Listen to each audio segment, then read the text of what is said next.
Ever since that big update to Elden Ring the other week, I have stopped using the Sword of Night and Flame, which was my go-to. It got nerfed to shit, so I decided to respec my character a little bit and go for a Bloodloss build. And there's only one weapon I can think of that will go well with my Bloodloss build, and that is the Rivers of Blood Katana, one of the best Bloodloss weapons in the game, even more so now that it has been patched to actually scale with arcane correctly once you are using it. Because this is such a great Bloodloss weapon, this video is going to show you just where to get this, and as long as you have made your way to the mountaintops of the giants without actually defeating the fire giant boss in this area, you'll be able to get this sword no problem. So make your way to the mountaintops of the giants. You will come here naturally after you've done all the citadel stuff.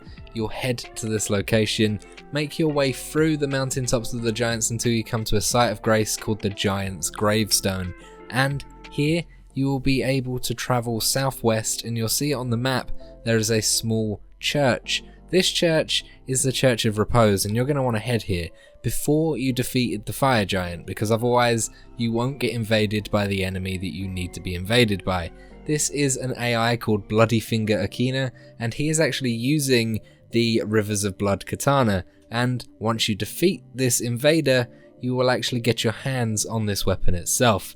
It requires 20 arcane to actually use, but once you've done this, you certainly won't be disappointed. Go and grind some levels or respec your character to get those 20 arcane if you haven't already, and this weapon will serve you well. You'll be able to use the weapon's ability called Corpse Pile Up, and this allows you to do a massive blood loss attack which deals damage to tons of enemies in a radius, or if you've got a bigger enemy, it will deal a large chunk of their health through blood loss. And I'm about to show you just what it can do. For example, look at all of these enemies just walking in a line.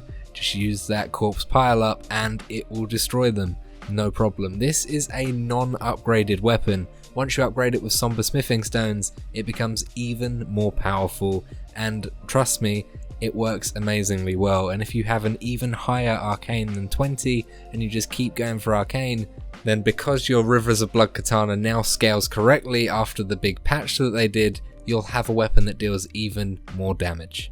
What I like to do as well is get your hands on the Mimic. If you don't know how to do that, there is a video on my channel just for that, so make sure you go and watch it. But if you have a Mimic, that can share your abilities as well, and if you're using the Rivers of Blood Katana, then both you and your Mimic will be using the Rivers of Blood Katana, therefore both dealing blood loss damage and both being able to use the Corpse Piler ability, which does even more blood loss. Look how this combined with a Mimic just takes out bosses in this game.